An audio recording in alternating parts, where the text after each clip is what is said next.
კასპაროვი ძახდა და რაში შეთანხმები რამოდენიმე დღის ევროპელებს. ეს ევროპელი ლიდერები 2030-ისკენ უმეტესობა 90%, 100% თუ არა აღარ იქნება მთავრობაში ლიდერი და პასუხისმგებლობას იშუება, როგორც მერკელი პენსიაზე გასული გერმანიას, ანუ აწყობილ ქვეყანას დედ დაუტირა სრულიად სიტყვის მნიშვნელობით, დედ დაუტირა. ვაუ, ჯერითი მარტო ის ტოლულები მიიღო, ეგ რუსეთი გაამდიდრა. ყველაფერი ქნა საერთოდ. აი მენა ბოლომდე გერმანია დაასუსტა ყველა ფრონტზე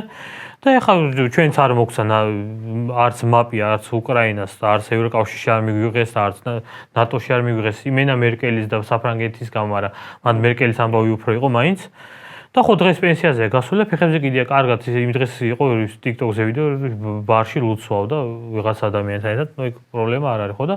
გასულია პენსიაზე და კიდე იმას იძახს, რომ არაფერს არ ნანობს შვენიათ მარტო ქვეყანა. ეგრიან ახლა ეხლანდელი ევროპელი ლიდერები 2030-ისკენ როცა რუსეთი თუ არ შეიცვალა სიტუაცია, რუსეთი მოვა საომრად და ევროპა არ იქნება მზად, ან იქნება დასუსტებული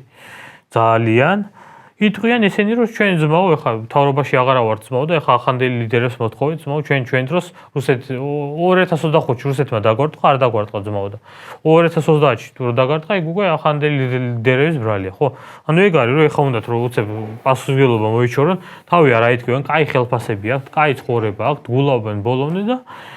ხო რა აი საბინფო კარის თამაშებივით არის House of the Dragon-ის დასაწყისია რომ 70 წელიწადია ომი არ მომხდარა რაღაცა არანაირი დაპირისპირება არ არის და გულავენ კეიფობენ ხო თავს იტყვიან ბოლომდე ყველას ომი არ უნდა